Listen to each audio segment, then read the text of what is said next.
காவல்னா என்ன பேரு? காவல் என்ன பேரு? பாதுகாப்பு. மக்களை யார் பாதுகாக்கிறது? காவல்துறை தான். அப்போ மக்களை பாதுகாக்கணும்னா ரவுடியில் அடிக்கத்தான் செய்யணும். சார், அப்ப ஆக்சுவலா நீங்க சொல்றதை வச்சு பார்த்தா ஆம்ஸ்ட்ராங் வந்து கட்சி தொண்டர்களை வளர்த்ததை விட ரவுடிகளை தான் வளர்த்திருக்காரோ? இல்ல, அப்படி சொல்ல முடியாது. அவரு மரணம் அடைந்து விட்டார். பாவம், அந்த பிஞ்சு குழந்தை மூஞ்சியை பார்க்க முடியல. அவர் மனைவி சோகமாவே இருக்கு. சின்ன வயசுல கணவனை இழந்துருச்சு. யூனிஃபார்ம் போட்டா போலீஸ், யூனிஃபார்மை கட்டினா கந்தசாமி, முனியசாமி, நம்ம சொந்தக்கார மச்சான் மாமன் தானே. அப்போ இதுல மனிதாபிமான ரீதியா அதை பார்க்கணுமா? நீங்க பெரியாரு, இன்னைக்கு பெரியார் இல்லாம இந்த திராவிட இயக்கமே இல்லை. பெரியார் எங்க போறாரு? காசிக்கு போறாரு சாமியாரா. எத்தனை பேருக்கு தெரியும்? அங்க போய் பார்த்தா எல்லா பேரும் கஞ்சி அடிச்சுட்டு உட்காந்துருக்கான். அதாவது பழிக்கு பழி தைரியமா சொல்றாங்க. அப்போ இந்த ஆற்காடு சுரேஷ் மேல 8 கொலை வழக்கு, 8 பேரை போட்டு தெளிச்சு கொன்னே செத்தே போயிட்டான். யாரும் சாட்சி சொல்ல போல. ஊரூரா அலைஞ்சவன் அந்த தந்தை பெரியார்.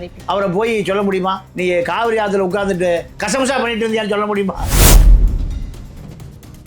ஆற்காடு சுரேஷ் மேல வெட்டுறது, குத்துறது, கத்தியில் குத்துறது, 8 குண்டாஸ். 8 இதெல்லாம் என்ன? ஏதோ டிகிரி பட்டமா? இந்தியா பாகிஸ்தான் பார்டர்ல போய் பல எதிரிகளை நான் கொண்டுட்டு வந்தேன்னு சொல்லி பட்டமா அது?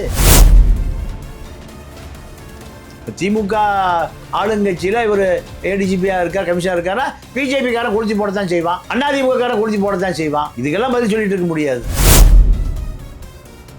அதுதான் இப்ப எல்லாரோட எதிர்பார்ப்பு. ஆம்ஸ்ட்ராங் கொலையில ஐபிஎஸ் அருண் தான் இப்போ ஹீரோ. வாரும் நேயர்களுக்கு அன்பு வணக்கம். இன்னைக்கு நம்மளோட சிறப்பு நேர்காணல்ல மூத்த பத்திரிகையாளர் திரு தமிழா பாண்டியன் சார் இணைஞ்சிருக்காங்க. அவங்க கிட்ட இப்ப நடந்துட்டு இருக்க அரசியல் மற்றும் சமூகம் சார்ந்த கருத்துக்களை பற்றி கேட்டு தெரிஞ்சுக்கலாம். வணக்கம் சார். வணக்கம். நல்லா இருக்கீங்களா? நல்லா இருக்கும் சார். உங்ககிட்ட சில கேள்விகள் மட்டும் தான் சார் கேட்க போறோம். இப்போ நடந்துட்டு இருக்க அதாவது பகுஜன் சமாஜ் கட்சி தலைவர் வந்துட்டு படுகொலை செஞ்சுட்டு இருந்தாங்க இல்லையா? அந்த கொலையில பாத்தீங்கன்னா இப்போ நிறைய கேசஸ் வந்து தோண்ட பூதம் கிளம்புற மாதிரி நிறைய விஷயங்கள் வெளியில வந்துகிட்டே இருக்கு. பாத்தீங்கன்னா ஸ்டார்டிங்ல ஒரு 11 பேர் இமீடியட்டா போயிட்டு சரண்டர் ஆனாங்க. அதுக்கப்புறம் இப்ப பாத்தீங்கன்னா 20, 21 இப்படி இன்க்ரீஸ் ஆயிட்டே போயிருக்கு. இதுக்கிடையில ஒரு என்கவுண்டர் நடந்தது. இப்போ அது மட்டும் இல்லாம லேட்டஸ்டா பாத்தீங்கன்னா பொன்னை பாலு, ஹரிஹரன், அப்புறம் அருள், ராமு, பொன்னை பாலு முதல்ல சரண்டர் ஆன லிஸ்ட் அது. ஓகே. இப்போ அவங்க என்ன சொல்றாங்கன்னா, போய் நிக்கும் போது எங்களுக்கு பயமா இருக்கு, ஏன்னா எங்க கூட இருந்த திருவேங்கட வந்து என்கவுண்டர் பண்ணிட்டாங்க, அதுக்கான ரீசன் வந்து சரியா இல்ல அப்படின்னு சொல்லிருக்காங்க. இப்போ எங்களுக்கு பயமா இருக்கு, எங்களுக்கு பாதுகாப்பு கொடுங்க அப்படின்னு சொல்லிட்டு நீதிபதி முன்னாடி வந்து கதறி அழுதுருக்காங்க.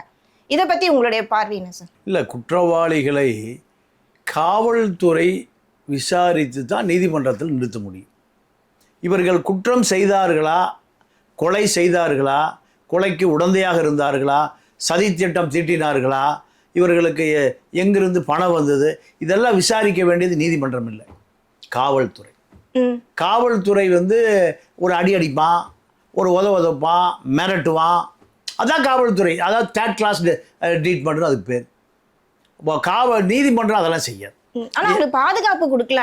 இல்ல, காவல்துறை. காவல்னா என்ன பேரு? காவல் என்ன பேரு? பாதுகாப்பு.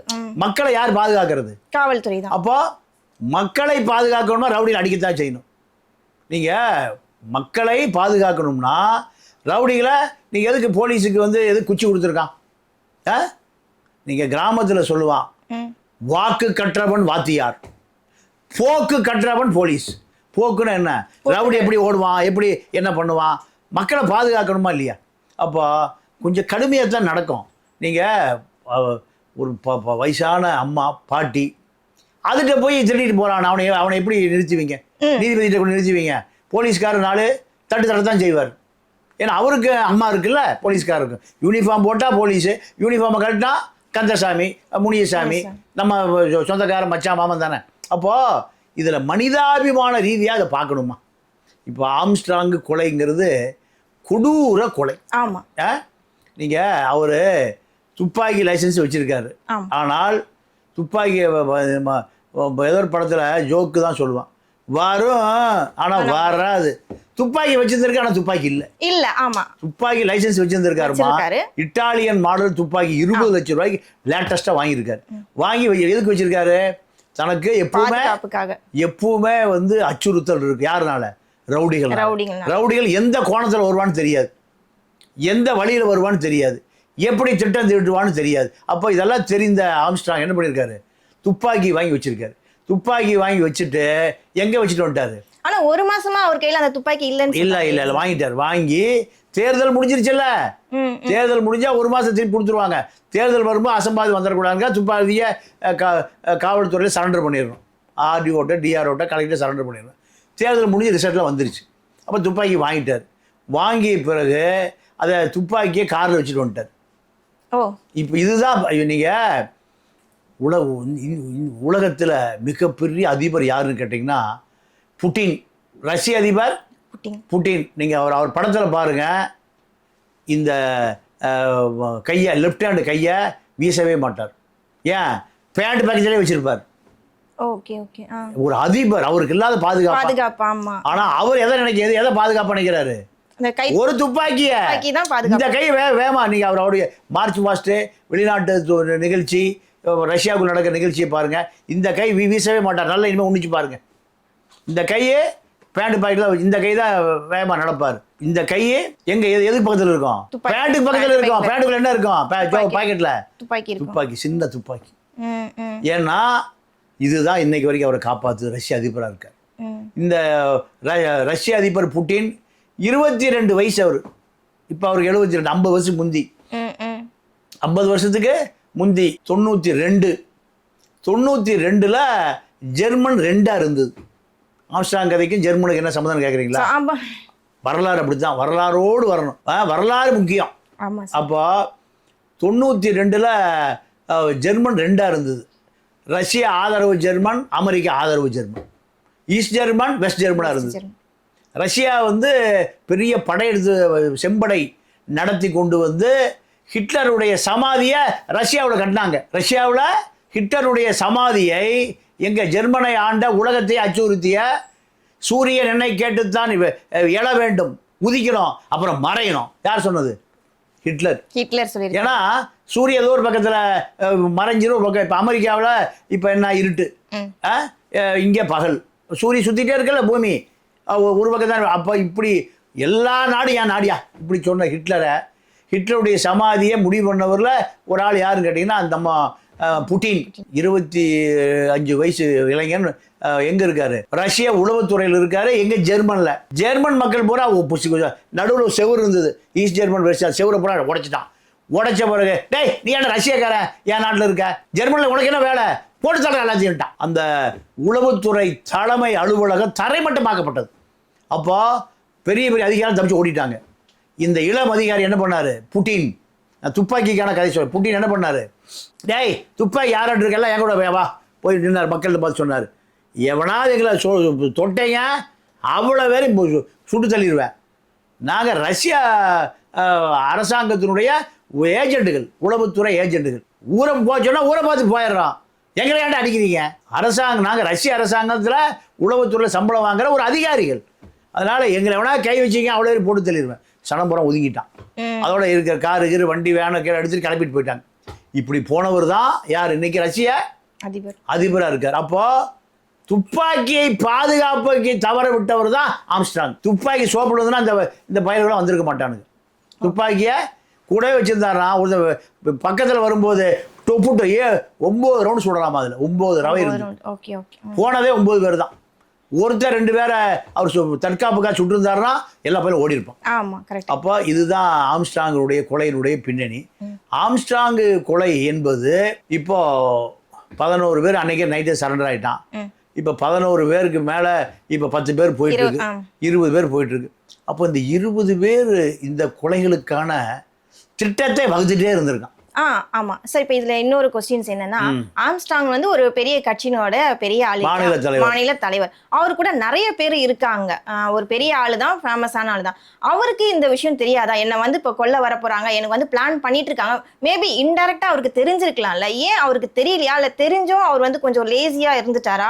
இல்லம்மா, அப்படி கூட இன்னொரு விஷயம் ஏதோ லேட்டஸ்டா சொன்னாங்க. அட்வொகேட் சத்தியமூர்த்தின்றவர் 6 மந்த்துக்கு முன்னாடியே இவர்கிட்ட அலாட் பண்ணியிருக்காரு, இந்த மாதிரி உனக்கு ஸ்கெட்ச் போடுறாங்க, நீ ரொம்ப கேர்ஃபுல்லா இருக்கணும்னு சொல்லிட்டு ஆம்ஸ்ட்ராங் கிட்ட சொல்லியிருக்காங்க. பட் அதை கூட வந்துட்டு அவர் ஒரு பெரிய சீரியஸ் இஷ்யூவா எடுத்துக்காம கேர்லெஸ்ஸா இருந்துட்டாரோ அப்படின்னு தோணுது. நீங்க என்ன? ஆமா, நான் வந்து புலிகள் இயக்கத்தோடு மிக நெருக்கமா இருந்தவன். புலிகள் வந்து ஒரு இராணுவம், ஒரு இராணுவம். நீங்க இராணுவம்னா ஒரு இன்ஃபேண்ட்ரின்னு சொல்லுவாங்க. ஒரு அப்போ ஒரு இராணுவம் 10 பேர் செய்கிற வேலையை செய்வோம். ஒரு இராணுவம் 10 குழு இருக்கும். ஆனால் 10 குழு செய்கிற ஒரே வேலையை செய்வான் யாரு? புலிகள். அவன் மக்கள் இராணுவம். அவன் வந்து யாருக்கான இராணுவம்? மக்களுக்கான. ரஷ்யாவில் அப்படிதான் இருந்தது, மக்கள் இராணுவம். செம்படைன்னு சொல்லுவாங்க. சீனாவில் இருந்தது, ஃபிடல் காஸ்ட்ரோ வச்சிருந்தார். எல்லாமே மக்கள் இராணுவம். இராணுவம் செய்யக்கூடிய 10 வேலை இவனே செய்வான். துப்பாக்கியில் சுடுவான், கண்ணி வெடி வைப்பான், கண்ணி வெடி எடுப்பான், கம்யூனிகேஷன் பேசுவான். இராணுவத்துக்கான எல்லா வேலையும். டாக்டராக இருப்பான், அவன் முதலுதவி செய்வான். யாரு? ஒரு இராணுவம் 10 ஒரு அந்த குழுவில் இருக்கிற 15 பேர் செய்கிற வேலையை ஒரே ஆளே செய்வான். எல்லாமே தெரிஞ்சிருக்கணும். எல்லாம் செஞ்சு எல்லாமே தெரிஞ்சிருக்கணும் அவங்களுக்கு. ஃபயரிங் கொடுப்பான், சப்போர்ட் ஃபயரிங் கொடுப்பான், இப்படி எல்லா வேலையும் செய்வான். இந்த புலிகளோடு நான் கடலை போட்டு ஓட்டுவான், எல்லா வேலையும் செய்வான். அப்போ இவர்களோடு நான் பழகியிருக்கேன். என்ன பண்ணுவான்? இப்போ இந்த ஆம்ஸ்டாங் கதை தான். எப்போ வேண்டுமானாலும் நீங்கள் இராணுவத்தால் உயிருக்கு உத்தரவாதமே இல்லை. 24 மணி நேரம் அலர்ட்டாக இருப்பான். போகிற பாதையில் திரும்பி போக மாட்டான். இவ்வளோ அலர்ட்டாக இருப்பான். புலிகளோட நான் பார்த்துருக்கேன். அப்போ இவருக்கு அதே போன்ற ஒரு அச்சுறுத்தல் இருந்திருக்கு. ஆனால் இவர் அதை பற்றி அவருக்கு கவனம் எடுக்கலை. கவனம் எடுத்திருந்தால் நீங்கள் அவர் அதாவதுமா சராசரி மனிதர்கள் தானே தவிர அரசியல் ரீதியாக அவர்களுக்கு ஒரு பெரிய அறிவு இருக்கும். ஆனால் இது போன்ற ஆயுததாரிகள் இருக்கான்ல, இந்த ரவுடிகள் இருக்கானல்ல, அவன் எப்போ அலர்ட்டாக இருப்பான். போலீஸ் எப்போ வேணால் பிடிச்சிருவான். பிடிச்சி உள்ள போட வரக்கு 1 வருஷம் ஆகும். எதிர் ரவுடி கும்பல் தன்னை போட்டு தள்ளிடுவான். இப்படி அலர்ட்டாக இருப்பான். இவருக்கு அந்த அலர்ட்னஸ் இல்லை. என்ன காரணம்னா, நம்ம ஏரியாக்குள்ள, நம்ம வீட்டுக்குள்ள சுற்றி சொந்த பந்தமே ஒரு 500 குடும்பம் இருக்கு. இதுக்குள்ள வந்து அவன் நம்மளை ஏதாவது டச் பண்ண முடியுமா? இதுதான் அவருடைய பலவீனம். எவன்டா நம்ம ஏரியாக்குள்ள வந்து நம்மளை தொற்ற முடியும்? பல பேர் அப்படி சொல்லியிருக்காங்க. அப்போ அவனே புன்னை பால ஃபோன் பண்ணி பேசியிருக்காப்புல, டேய் எங்க அண்ணன் பண்ணி தூக்கிடுவேன். ஏன்னா இது ஒரு வருட காலமாக இதற்கான திட்டமிடல் நடந்துட்டே இருந்திருக்கு.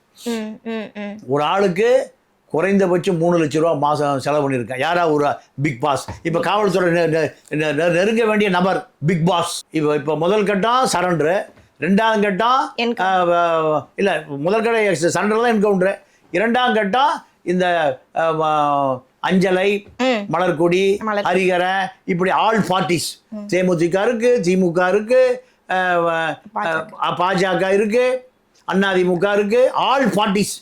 இது 2ஆம் கட்டம். இப்போ 3ஆவது கட்டம் சம்பவம் செந்தில், அப்புறம் சிசி ராஜா, அதாவது சிசிங் ராஜா. இவங்க எல்லாம் வந்து மிலிட்டரியில போய் சிசிங் பண்ணியிருக்காளுங்க. பாவம், எவனாவது இந்த மார்வாடிட்ட காசை வாங்கிட்டு இந்த கார் வாங்கியிருப்பான், இல்லைன்னா குட்டியான வாங்கியிருப்பான், இல்லைன்னா ஆட்டோ வாங்கி ஓட்டுவான். இவனை போய் சிசிங் பண்ணுறது, இந்த மார்வாடிட்ட காசை வாங்கிட்டு. இந்த பயலுகளெல்லாம் முட்டிக்கு முட்டி தட்டி உள்ள தள்ளி இருக்கணும். ஏட்டையாட்ட விட்டால டீல் பண்ணியிருப்பாரு. ஏட்டையாவா அரசியல்வாதி, போகாத நம்மாலியா.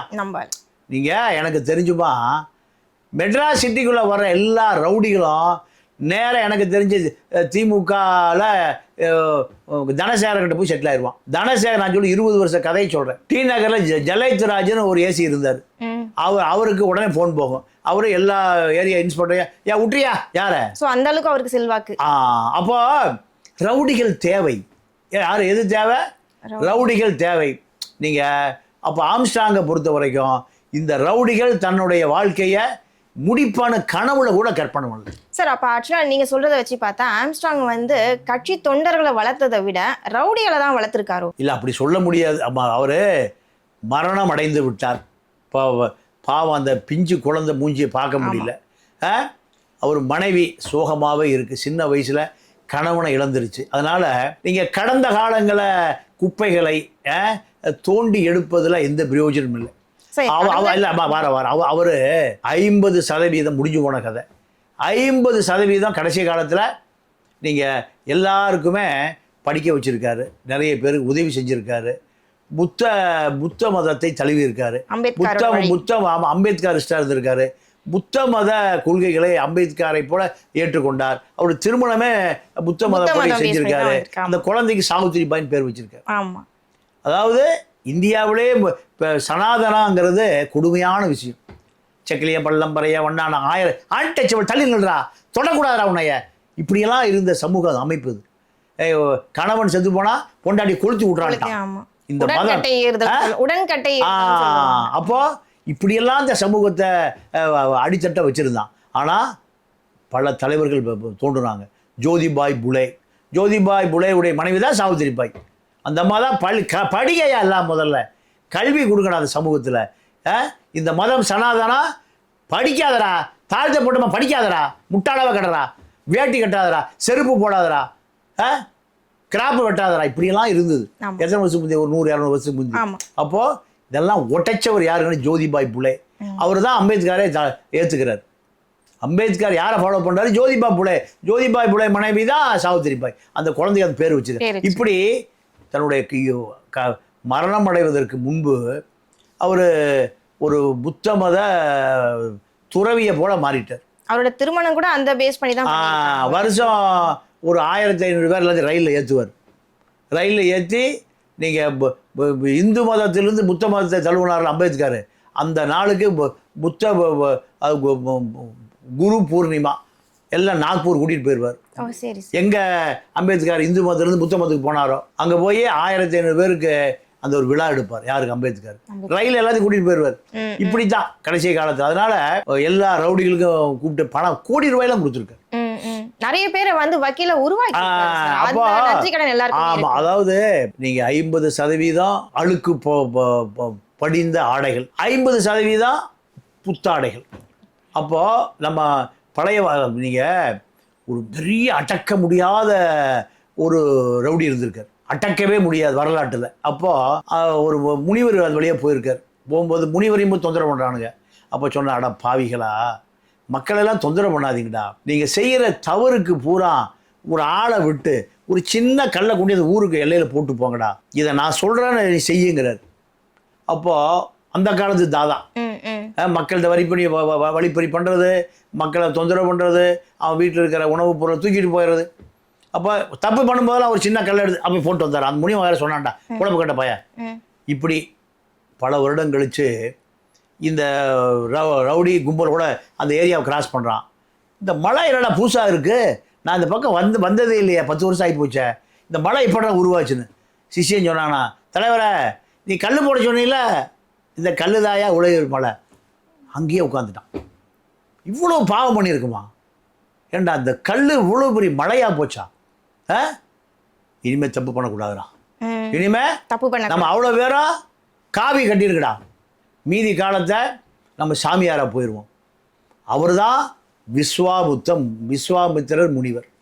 எப்படி? அதுதான் சொல்லுவான், ஒரு ஆறு எங்கிருந்து தோன்றுறதுன்னு பார்க்கக்கூடாது, நதி மூலமோ ரிஷி மூலமோ பார்க்கக்கூடாது, ஒரு மனிதர் எங்கிருந்து தோன்றுறான்னு பார்க்கக்கூடாது. ஒரு ஆறு எங்கிருந்து, காவிரி ஆறு எங்கே தோன்றுறதுன்னு பார்க்க முடியுமா? அது கல் முள் எல்லாமே இருக்கும்.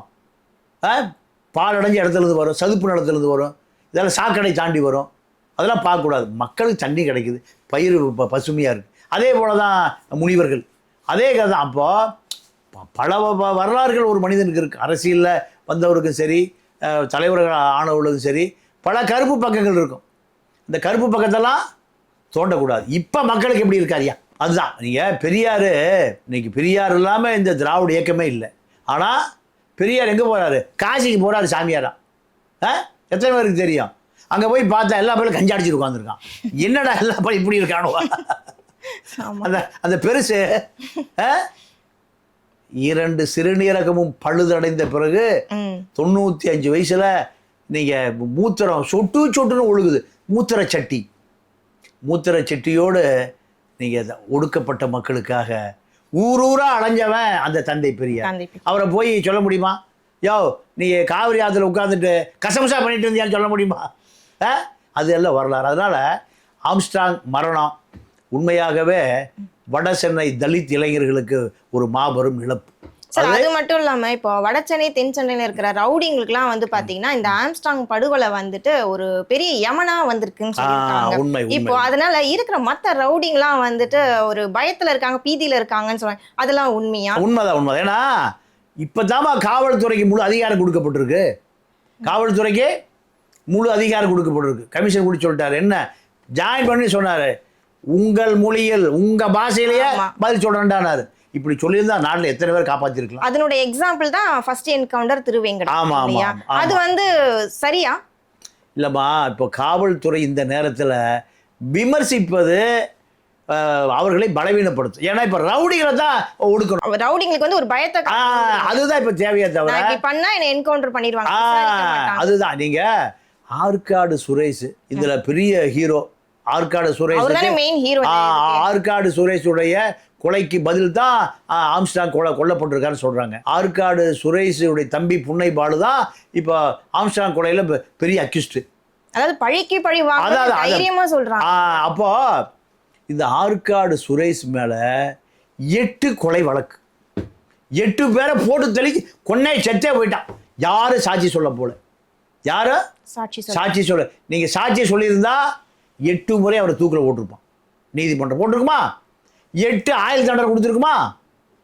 8 ஆயுள் தண்டனை. அப்போ இந்த குற்றத்தை யாரு செஞ்சது? காவல்துறையும் அதுக்கு உடந்தை. சாட்சிகளை பாவம் அப்பாவி அவன் எப்படி சாட்சி சொல்லுவான்? 17 கொலை முயற்சி வழக்கு யார் மேல? ஆற்காடு சுரேஷ் மேல. வெட்டுறது, குத்துறது, கத்தியில் குத்துறது. 8 குண்டாஸ். 8 இதெல்லாம் என்ன? ஏதாவது ஏதோ டிகிரிகளை பட்டமா? இந்தியா பாகிஸ்தான் பார்டரில் போய் பல எதிரிகளை நான் கொண்டுட்டு வந்தேன்னு சொல்லி பட்டமா அது? 8 குண்டாஸ். இப்படி 38 வழக்கு நிலுவையில் இருக்கிற ஒரு நபரை நடமாடிட்டு இருந்திருக்கான்னு சொன்னா காவல்துறையை சொல்லுவதா இல்ல அரசியல்வாதிகளை சொல்லுவதா? யாரை சொல்றது? ஸோ இப்போ இருக்க காவல்துறைக்கு வந்து ஆளுங்கட்சியினர் ஃபுல் பவர் கொடுத்துருக்காங்களா இந்த ரவுடிங்களை அடக்குற சொல்லி? அதனாலதான் இப்போ ரவுடிகளெல்லாம் தப்பி ஓட்டம் ஆந்திரா பக்கம் ஓடிட்டு இருக்கான். பாதி பேர் கர்நாடகா பக்கம் ஓடிட்டு இருக்கான், பெங்களூர் பக்கம் ஓடிட்டு இருக்கான். அப்போ இந்த நிலை எப்போதுமே இருக்கணும். இப்போ இன்னொரு ரீசெண்டா பாத்தீங்கன்னா இந்த சம்பவம் செந்தில் அவரை வந்துட்டு நாங்க அரெஸ்ட் பண்ணிட்டோம், அவர் நேபாளத்துல இருந்தாரு, நாங்க அரெஸ்ட் பண்ணிட்டோம்ட்டு ஒரு டீம் சொல்றாங்க, ஒரு டீம் வரல இல்ல அவர் தப்பிச்சு வேற ஒரு நாட்டுக்கு போயிட்டாருன்னு சொல்றாங்க. இது எது உண்மை எது பொய்? இல்லம்மா, இதுக்கெல்லாம் பதில் காவல்துறை தான் இந்த மர்ம முடிச்சுக்களை அவுக்கணும். நம்ம ஊடகவியலாளர் நீங்கள் வர்ற செய்திகளின் அடிப்படையில் ஒரு செய்தியை பதிவு பண்ண முடியுமே தவிர குற்ற ஆவணங்களை நம்மகிட்ட 50 அக்யூஸ்டாக அடைச்சி வச்சுருக்கோம் இல்லை. அப்போது இந்த ஆம்ஸ்டாங் கொலையில் உண்மையான குற்றவாளியிடம் காவல்துறை போகணுங்கிறதான் தமிழ்நாட்டுக்கு அத்தனை பேருடைய கவலையும். இப்போ சம்பவ செந்தில் அரெஸ்ட் ஆயினா சில உண்மைகள் கண்டிப்பா வெளியில வருமா இல்ல மூடி மறைக்க? இல்ல கண்டிப்பா வரும். ஏன்னா நீங்க இப்போ கமிஷனரை பொறுத்தவரை நீங்க காம்ப்ரமைஸே ஆக மாட்டார். குற்றவாளியை நோக்கி நீங்க அவர்கிட்ட தேடி தான் பதவி வருது. விட்டுருங்க நான் கிளம்பி போறேன், இப்படித்தான் அவர் ஸ்டைலு.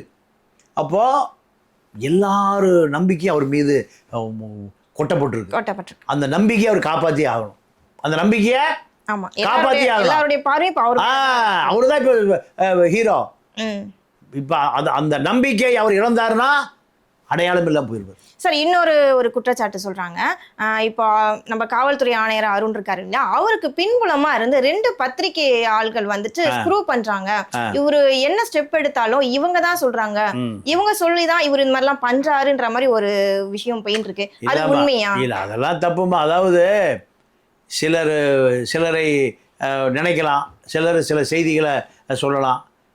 அதெல்லாம் உண்மைக்கு மாறானது. ஒரு ஏடிஜிபி அவர் ஏறக்குறைய ஒரு 40 ஆண்டு காலம் சர்வீஸ் பண்ணியிருப்பார். எத்தனை ஆண்டு காலம்? 40 ஆண்டு காலம். எதில்? நீங்கள் போலீஸ் யூனிஃபார்மில் வேலை பார்த்துருப்பார். ஒரு 25-26 வயசில் அவர் ஐபிஎஸ் முடிச்சிருப்பார். ஐபிஎஸ் முடித்த உடனேயும் நேரம் எங்கே போயிருப்பார்? ஒரு மாவட்டத்தில் துணை கண்காணிப்பாளராக இருந்திருப்பார். அப்புறம் கண்காணிப்பாளராக ஆயிருப்பார். எத்தனை கிரிமினல்ஸு ரெக்கார்டை பார்த்துருப்பார், எத்தனை மர்டரை பார்த்துருப்பார், எத்தனை அரசியல்வாதி பார்த்துருப்பார், எத்தனை ஊர் தண்ணி குடிச்சிருப்பார், எத்தனை ஊரை பொட்டி தூக்கிட்டு போயிருப்பார். அப்போ எஸ்பியாக இருந்திருப்பார். எஸ்பியாக இருந்த பிறகு அப்புறம் டிஐஜியாக இருப்பார். டிஐஜியாக இருந்த பிறகு ஐஜிஆர். இதெல்லாம் எத்தனை ஆண்டு காலம்? 40 ஆண்டு காலம் டிஐஜி ஆகியிருக்காரு. டிஐஜி ஆன பிறகு ஐஜியாக இருக்கார். ஐஜி ஆன பிறகு ஏடிஜிபியாக இருக்கார். இவ்வளவு ஆண்டு காலம் பணி செய்தவருக்கு எத்தனை பத்திரிகையாளர் பார்த்துருப்பாரு? பல விமர்சனங்களே பார்த்து அல்ல, எத்தனை பத்திரிகையாளர் பார்த்துருப்பாரு? எத்தனை அரசியல்வாதி பார்த்துருப்பாரு? எத்தனை எதிர்க்கட்சியை பார்த்துருப்பாரு?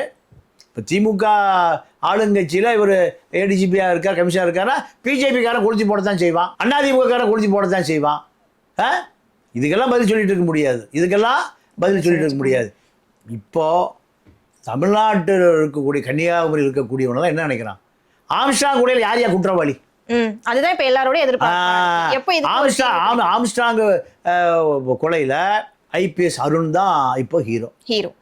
அவரு தான் பல முடிச்சுக்களை அவருக்கு வேண்டிய ஒரு பெரிய பொறுப்பு இருக்கு அவர். சோ அப்போ விசாரணை வந்து சரியான பாதையில சரியா போயிட்டு இருக்கு. அதுல எந்த குழப்பமும் இல்லை, எந்த குழப்பமும் இல்லை. சார் இந்த கேஸை வந்து சிபிஐக்கு மாத்தலாம்னு சொல்லிட்டு பல தரப்பினர் வந்துட்டு சொல்லிட்டு இருக்காங்க. அதாவது சமூக ஆர்வலரும் பொதுமக்கள் வந்துட்டு இந்த கேஸை வந்து சிபிஐக்கு மாத்துங்க, அப்போ என்ன எல்லாமே இமீடியட்டா வெளியில வரும் அப்படிங்கிறாங்க.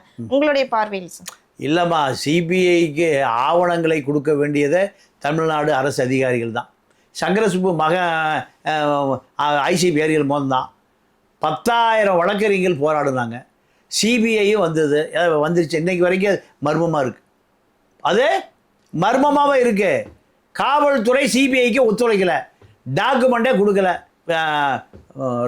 2G ராஜா கூட்டாளி சாதிக் பாட்சா கொலை சிபிஐ தான் விசாரிச்சது. சிபிஐக்கு இந்த காவல்துறை ஜாபர் ஷெட்டு டாக்குமெண்ட்டே கொடுக்கல. என்னாச்சு? ராமஜெயம் கொலை வழக்கு எத்தனை 12 வருஷமாவா விசாரிக்கிறீங்க? இப்போ இவர் நம்ம திருநெல்வேலியில் காங்கிரஸ் மாவட்ட தலைவர் ஜெயக்குமார் தனசிங் டிஐஜி போனார், ஐஜி போனார், எல்லாம் போனாங்க. என்ன ஆச்சு? எல்லாத்துக்கும் அரசியல் இருக்கு. அதிகாரிகளை பணி செய்ய விடாமல் அரசியல் தடுக்குது. அரசியல் அதிகாரம் தடுக்குது.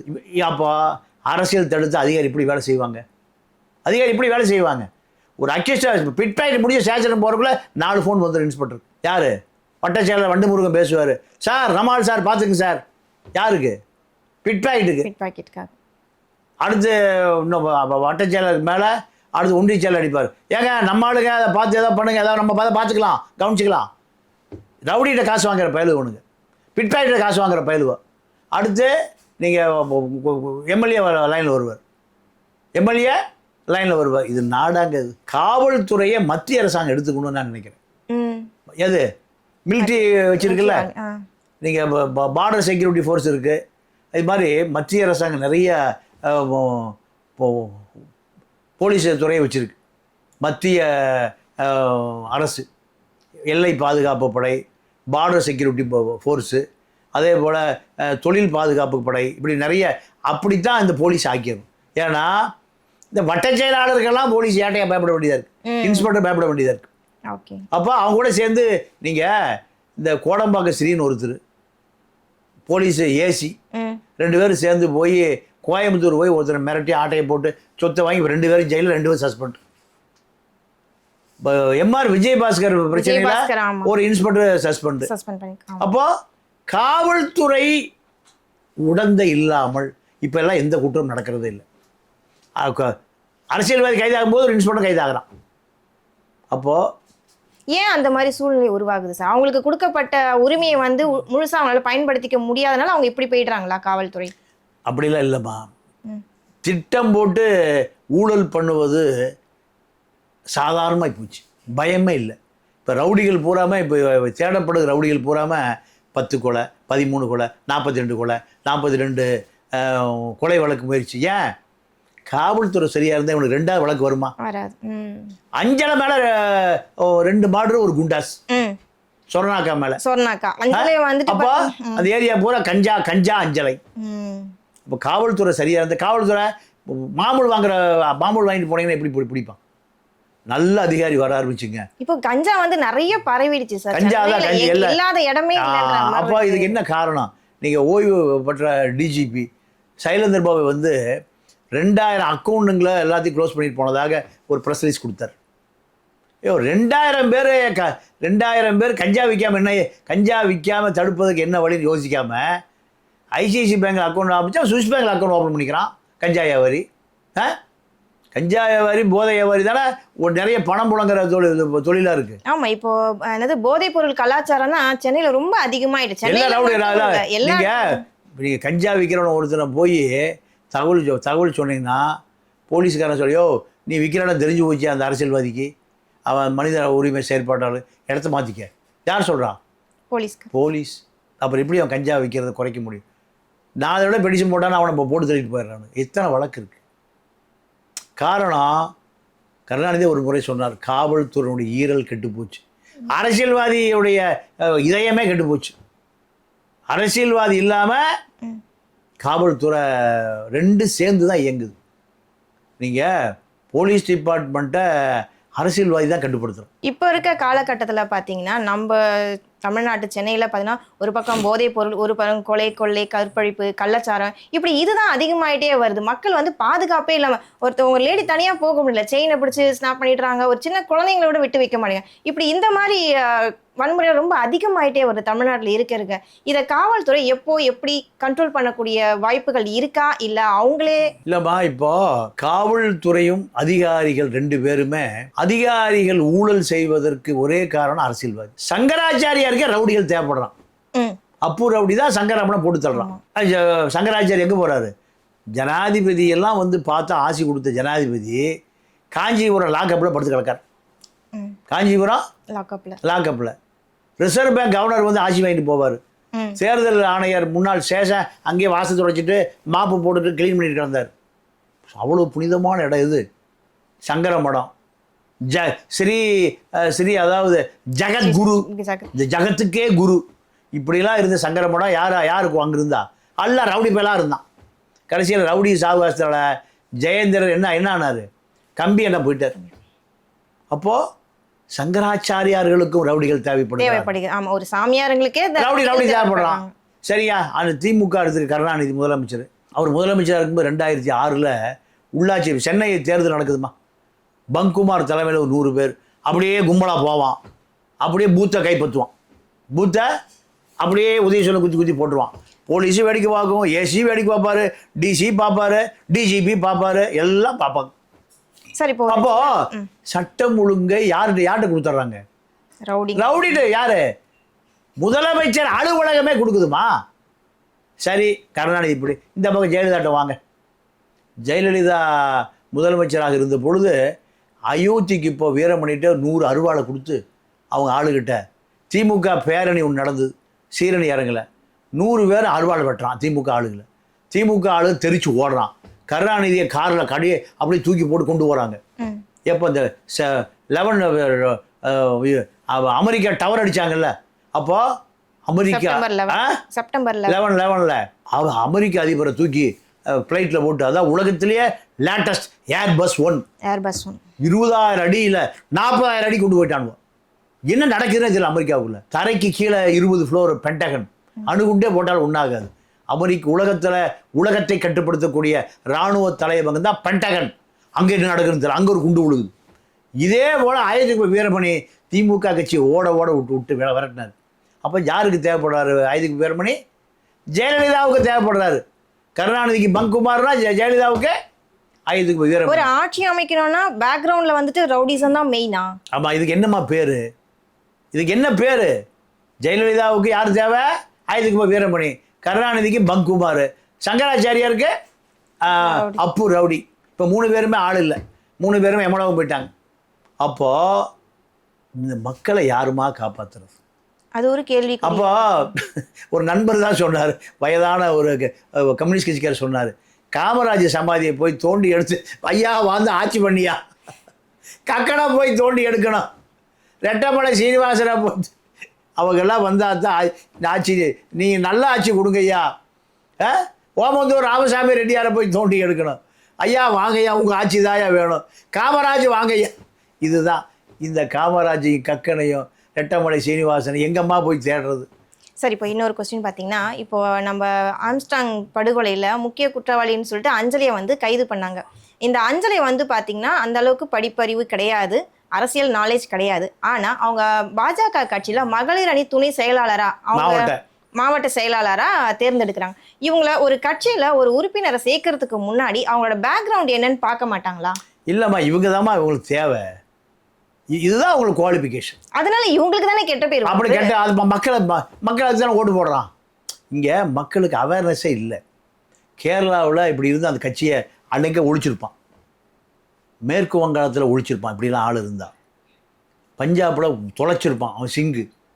இந்திய இராணுவத்தை அதிகமாக இருக்கிறது அவன் தான். இந்தியாவோட எல்லை சாமிகளே அவர்கள் தான். எந்த படையெடுத்து வந்தாலும் அவன் தான் முதல்ல சண்டை பிடிப்பான், ஒழிச்சிருவான் எல்லா பையன். இங்கே அரசியலே தெரியலம்மா, பாவம் அந்த மக்கள். எங்கள் விக்கிரவாண்டியில் ரேஷன் கார்டுக்கு 20,000 வாங்கிட்டு ஓட்டு போடுறான்.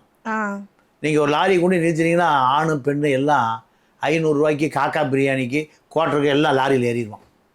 எங்கே வேணால் நிறுத்தி ஏற்றலாம், இந்த மக்கள் வருவான். அப்போ இவனுக்கு பணம் முக்கியம், ரவுடிசம் முக்கியம். அரசியல் தெரிஞ்சால் வருவானா? கேரளாவில் இப்படி எவனா போய் கூப்பிட முடியுமா? முடியும். அப்போ இந்த மக்களுக்கு அரசியல் போய் சேரல, அடிப்படை கல்வி போய் சேரல, அடிப்படை அறிவு போய் சேரல. இங்கே தான் சாராய உடையார்கள் தானே மெடிக்கல் காலேஜ் நடத்துகிறான். சாராய உடையார்கள் தான் மெடிக்கல் காலேஜ் நடத்துகிறான். ஜெயிலில் இருந்த பச்சைமுத்து தான் கல்வி தந்தையாக இருக்கார். ஜெயிலில் இருந்தாரா இல்லையா?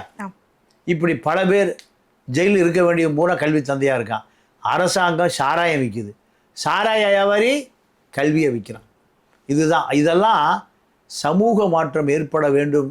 இது மக்கள்கிட்ட அரசியல் விழிப்புணர்வு வந்தால் மட்டும்தான் இந்த நாட்டை காப்பாற்ற முடியும். அடுத்த கட்ட நடவடிக்கை என்னவா இருக்கும் சார்? அதாவது காவல்துறை ஆணையர் சைடும் ஒரு பக்கம் நம்ம பார்க்கணும், இன்னொரு பக்கம் நம்ம ஆம்ஸ்ட்ராங் கொலை வழக்குல என்ன மாதிரி நடவடிக்கை எடுக்கப்படுவாங்க சார்? இது இப்போ பல மர்ம முடிச்சுக்கள் இந்த ஆம்ஸ்ட்ராங் கொலைக்குள்ள இருக்கு. யார் அந்த ஹை கமாண்ட், யார் இவர்களை ஏவியர்கள்? பல கோடி ரூபாய் செலவு செய்யப்பட்டு, பல கோடி, 1 கோடி 2 கோடி இல்லை. ஒரு ரவுடியை மெயின்டைன் பண்றதுக்கு மாசம் 3 லட்சம் ரூபாய் வேணும், டெய்லி 10,000 ரூபாய் வேணும். இப்படி 20 ரவுடிகளை மெயின்டைன் பண்ணதுல ஏறக்கூட 7 கோடி ரூபாய் வரைக்கும் செலவு. இதுக்கு பின்னாடி அவன் வழக்கு நடத்துறதுக்கு பல கோடி செலவு. அப்போ 25 கோடி ரூபாயில ஒரு திட்டமிட்ட இந்த குழுவை இயக்கியவர்கள் எங்கேயோ ஒழிஞ்சிருக்கான். இந்தியாவில் இருக்கலாம், இந்தியா வெளியில் இருக்கலாம், இல்லை இந்தியாவுக்குள்ளே இருக்கலாம், இல்லை மெட்ராஸ்லேயே இருக்கலாம், இல்லை வட சென்னையிலே இருக்கலாம்.